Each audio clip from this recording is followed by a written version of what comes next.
విజయవాడలో lockup death దుమారం రేపుతోంది. అనుమానాస్పద స్థితిలో గాదె సాయి కృష్ణ మృతి కలకలానికి దారితీస్తోంది. పోలీసులే చంపేశారని బంధువులు, వైసీపీ నేతలు ఆరోపిస్తున్నారు. వివాదం పెద్దది కావడంతో కృష్ణలంక సీఐ నాగరాజుపై చర్యలు తీసుకున్నారు. సీఐ నాగరాజును వీఆర్కు పంపారు.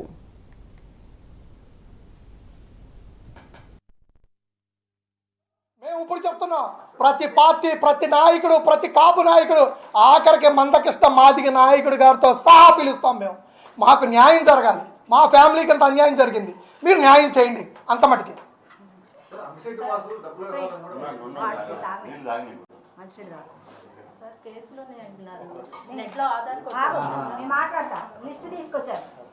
చెప్పండి.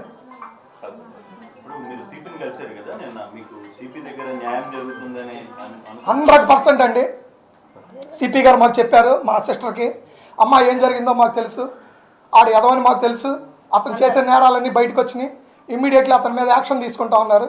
అతనే విఆర్ పంపిస్తాం కాదండి, మాకు జరిగిన అన్యాయానికి మీరు ఇమ్మీడియట్లీ స్టేషన్ మొత్తాన్ని సస్పెండ్ చేసి వాళ్ళ మీద క్రిమినల్ కేసు కట్టి వాళ్ళ సబ్ జైలుకి పంపించండి, ఆ పిల్లోడు బూడి తిప్పించండి, మాకు న్యాయం జరిగిద్ది. ఆ బూడితో మేము అస్థికలతో మేము కార్యక్రమం చేసుకుంటాం. వాళ్ళు స్టేషన్కి, వాళ్ళ కోర్టుకు పంపించండి, మాకు జరిగే న్యాయం మేము ఆ కార్యక్రమం చేసుకుంటాం. కోర్టులో కేసు అంటారా, అది ఎప్పటికో తేలిద్ది. కోర్టులు కేసులు తెలియని వాళ్ళం కాదు, మాకు వీటి గురించి అవగాహన లేని వాళ్ళం కాదు, మా వెనకాల ఎవరున్నారు ఎవరు లేరు అనేది కాదు. మేము పోరాటం చేసుకుంటాం. మాకు చిన్నప్పటి నుంచి అలవాటు. మా నాన్నగారు ముళ్ళపూడి కృష్ణమూర్తి గారు నేర్పిన విద్య ఒకటే, ఎవరి దగ్గర తలకాయ ఉంచుకోబాక, ఎవరి దగ్గర కాళ్ళు పిసకబాక, అవసరమైతే పేక పిసుకని చెప్పాడు. మా టైం వచ్చినప్పుడు మేము పేక పిసుకుతాం తప్ప కాళ్ళు పట్టుకునే క్యారెక్టర్లు మావి కాదు. సోషల్ మీడియాలో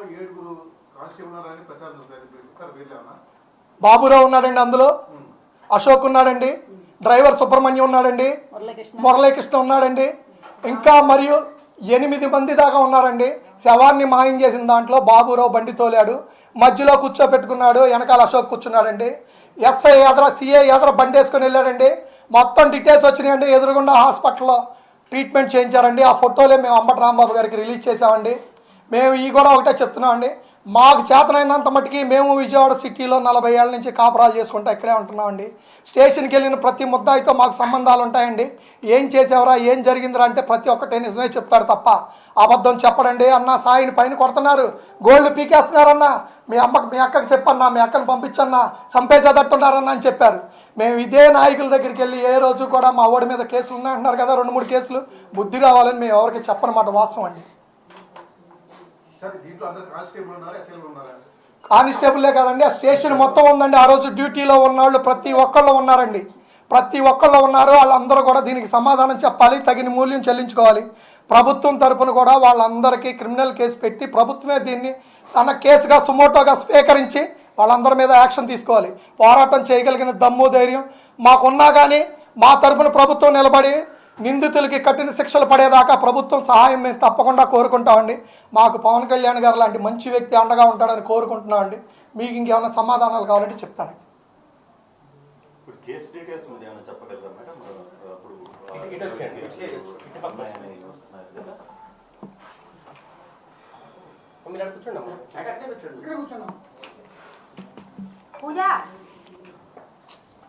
లిస్ట్ తీసుకొచ్చావా? కేసు లిస్ట్ తీసుకొచ్చావా? ఏది కాపీ ఏది? కృష్ణలంక నాగరాజు గారు నా ఇంటికి 2 కానిస్టేబుల్ని పంపించి నన్ను రమ్మన్నారు సార్ గారు అని చెప్పి తీసుకొచ్చాడు. సీఏ గారు రమ్మన్నారని చెప్పి నన్ను అక్కడి నుంచి తీసుకొచ్చాడు. అక్కడి నుంచి తీసుకొచ్చి నా చేతిలో ఫోన్, నేను వస్తాను, నా చేతిలో ఫోన్ లాగేసుకొని నన్ను తీసుకొని వెళ్ళిపోయి 12:30-1 గంట దాకా నన్ను అక్కడ పెట్టి సార్ పిలుస్తున్నారని చెప్పారు. లోపలికి వెళ్ళా. 1-2 కేసుల్లో అతనుంటే దాదాపుగా వాళ్ళు ఇష్టం వచ్చినట్టు డమ్మీ కేసులు పెట్టి కనీసం కొన్ని కేసులు 5వ ముద్దాయిగా అయినా సరే ఇరికించారండి. అవన్నీ కూడా ఎవిడెన్స్ ప్రూవ్ చేసుకోలేక కేసులన్నీ కొట్టేశారు. అయితే ఇతనికి ఉన్నాయి 2 కేసులు. ఆ 2 కూడా వారెంట్ ఉంది. ఇవన్నీ కొట్టేసిన కేసులండి. మీరు నిజంగా ఎవిడెన్స్ కరెక్ట్గా పెట్టి మీరు నిజమైన కేసులు పెడితే ఈ కేసులన్నీ ఎందుకు కొట్టేశారు? సీఏ గారు చెప్పండి, పోలీస్ వారు చెప్పండి. అతనికి ఉన్నాయి 2 కేసులు, అందులో వారెంట్ మాత్రమే ఉంది. వారెంట్ పెండింగ్ ఉందనే తీసుకొచ్చారు. ఆ విషయంలోనే ఈ పిల్లాన్ని కృష్ణలంకకి తీసుకెళ్లారు. అతని ఫోన్ ట్రాప్ చేసి అతని ఫోన్ నుంచి ఫోన్ చేయించి మిగతా వాళ్ళని పట్టుకొచ్చి అందులో పెట్టి పిచ్చకొట్టుడు కొట్టారు. వాళ్ళందరినీ సబ్ జైలుకి పెట్టి వీడిని సబ్ జైలుకి పెట్టకుండా బాత్రూంలో పడేశారు. ఈ కేసుల గురించి వచ్చి బందర్ రోడ్లో కూర్చొని ఎక్స్ప్లెనేషన్ ఇస్తాను. ఎవరన్నా వచ్చి అడుగుతారా? 50 కేసులు 40 కేసులు ఉన్నాయని చెప్తున్న కుక్కలకి చెప్తున్నా, ఏ రాజకీయ పార్టీకి ఈ పిల్లోడికి సంబంధం లేదు. కనీసం ఏ రాజకీయ పార్టీలో కూడా వీడికి సభ్యత్వం లేదు. వీడు పవన్ కళ్యాణ్ ఫ్యాన్స్ అంతే. ఏ రాజకీయ పార్టీకి ఈ కేసుకి సంబంధం లేదండి. ఇదిగో మీకు సభాముఖంగా ఇదిగో ఎవిడెన్స్ పరంగా ఇస్తున్నా. ఉన్నాయి 2 కేసులు. ఒక పెద్ద స్టోరీ క్రియేట్ చేసి ఆంధ్ర, తమిళనాడు, చెన్నైలో మాఫియా డాన్ అయితే నాగరాజు గారు నువ్వు కూడా అన్ని పక్కన కూర్చోబెట్టుకొని తిరుగుతావు. నీ పక్కన తిరిగే మాఫియా డాన్లన్నీ మాకు తెలుసు. నువ్వు కూడా సాయికృష్ణని పక్కన కూర్చోబెట్టుకొని ఆడి కారెక్కి తిరుగుతావు. ఈడు మాఫియా డాన్ కాదు, పిల్లాడు. చంపేసి సమాధానం చెప్పలేక బూడిదడిగినా ఇవ్వకుండా మాఫియా డాను అది ఇది అని చెప్పొద్దు. రాజకీయాలు ఈ చావుకి రాజకీయాలకి సంబంధం పెట్టొద్దు. వీడికున్నది 2 కేసులు. దమ్ముంటే వచ్చి బందర్ రోడ్లో నుంచుంటా. ఎన్ని కేసులు ఉన్నాయో ప్రూవ్ చేయండి పోలీసు వారు. ఎన్ని కేసులు ఉన్నాయో ప్రూవ్ చేయండి. నేను వస్తా. అంబేద్కర్ బొమ్మ దగ్గరికి వచ్చి నుంచొని అడుగుతా. ధర్మం చేయండి, న్యాయం చేయండి, పోలీసు వారు మాట్లాడండి. ఇదిగోండి ప్రెస్ వాళ్ళందరికీ ఇస్తున్నా. అసత్య ప్రచారాలు గొడ్డలు చేత్తో పెట్టుకుని గొడ్డలు పట్టుకుని ఆడు మాఫియా అని స్టోరీలల్లి పెట్టద్దు. యూట్యూబ్లోను ఇన్స్టాగ్రామ్లోను నిజాయితీగా అడుగుతుంది ఏంటి? నీకు దమ్ముంటే తీసుకెళ్లి చంపేశావు. నీకు దమ్ముంటే తీసుకొచ్చి బూడిదావు. దమ్ముంటే సవాళ్ళు దమ్ము లేనోడా అసత్య ప్రచారం చేయొద్దు.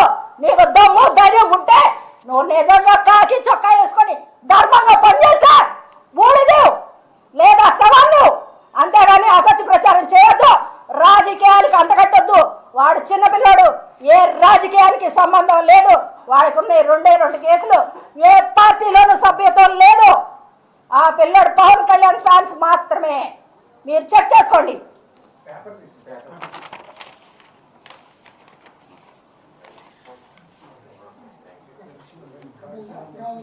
అసలు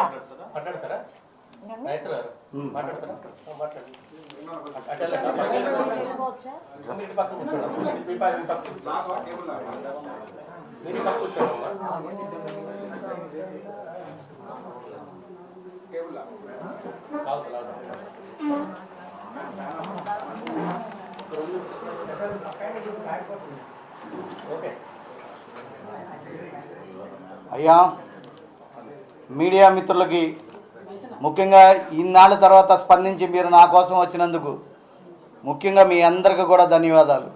ధైర్యంగా ఒక డిపార్ట్మెంట్ని కొన్ని రాజకీయ పార్టీలను కూడా వ్యతిరేకించి మీరు వచ్చి ఈ ప్రెస్ మీట్ తీసుకుంటున్నందుకు మీకు రుణపడిపోయి ఉంటామండి. నేను ఏ పార్టీయో మీకు తెలుసు. ముళ్ళపూడి నాగేశ్వరరావు అని చెప్పి యూట్యూబ్ బైట్స్ అని కొడితే ఏమొస్తాయో మీకు తెలుసు. సామాజికంగా జరిగే అన్యాయాల మీద నా విశ్లేషణ ఏంటో ఇక్కడ ఉన్న చాలామంది విలేకరులు అందరికీ కూడా తెలుసండి. జర్నలిస్టులకి నేను ఒకటే కోరుకుంటున్నానండి. మేము పవన్ కళ్యాణ్ గారు అంటే అభిమానం. మేము పవన్ కళ్యాణ్ గారి పార్టీ తప్పనిసి ఇంకోటి కాదండి. బయట ఉండే పవన్ కళ్యాణ్ గారికి నేను సపోర్ట్ చేసుకుంటున్నానండి. ఎంటైర్ మా ఫ్యామిలీలు అన్నీ కూడా పవన్ కళ్యాణ్ గారు పిచ్చండి మాకు. అయ్యా, ఇదే అంబటి రాంబాబు గారు నిన్న మాట్లాడుతూ మీడియాలో ఏం మాట్లాడారండి మీరు విన్నారు కదండి. వాళ్ళు మా పార్టీ కాదు. నన్ను కూడా పవన్ కళ్యాణ్ అంటే ఎన్ని మాటలు మాట్లాడాడో నా బంధువు అయ్యి ఉండి కూడా మీరు ఈ పాయింట్ నోట్ చేసుకోండి. మీరు రమేష్ గారు కానీ అట్లాగే పేరు నాని నాకు ఫ్రెండ్ అండి. బందర్లో పేరు నాని గారు, నేను మా ఫ్రెండ్స్ గాలి రమేష్ వాళ్ళు అందరూ తిరిగిన వాళ్ళమని. అయినప్పటికి కూడా నేను ఎలా మాట్లాడతానో వాస్తవాలు మీ అందరికీ తెలుసండి. ఇప్పుడు ఈ పిల్లోడి మీద కేసులు ఉన్నాయంటున్నారండి. ఎందుకని పీడీ చట్టం పెట్టలేదండి పోలీసు వారు? ఎందుకని ఆర్మ్స్ యాక్ట్ పెట్టలేదండి పోలీసు వారు? ఎందుకని టాడా చట్టం పెట్టి బెయిల్ కూడా లేకుండా నాన్ బెయిలబుల్ ఒక 6 సంవత్సరాలు జైల్లో పంపలేకపోయారు మీరు? 23 ఏళ్ల పిల్లోడు ఇంటర్నేషనల్ క్రిమినలా? నోటికి అద్దుండాలండి. ఏమండి మీరు క్రియేట్ చేసి గొడ్డలు పెడితే ఈడేమన్నా వెళ్ళి ఇంకోసాట గొడ్డల పట్టుకు తిరిగిన వాళ్ళకి మళ్ళీ ఇదే అండి. జగన్ గారికి ఎలా పెడతారు, ఈ పిల్లోడికి ఎలా పెడతారు? ఆ పిల్లోడు ఎంత, ఆ పిల్లోడు బతికెంత అండి? బైకులు వేసుకుని రోడ్డు మీద తిరిగే చిన్న పిల్లోడు. అయ్యా 23 కేసులు ఉన్నాయి. రౌడీ జస్ట్ ప్లీజ్ 23 కేసులు ఉన్నాయి, 40 కేసులు ఉన్నాయి, 30 కేసులు ఉన్నాయని మాట్లాడేటటువంటి మీరందరూ కూడా ఇదిగో మా చెల్లెలు గారు ఇప్పుడు రిపోర్ట్ ఇచ్చింది. ఎన్బిడబ్ల్యూ పెండింగ్ 2 కేసుల్లో. ఆ 2 కేసుల్లో కూడా ఎన్బిడబ్ల్యూ పెండింగ్ ఎందుకు?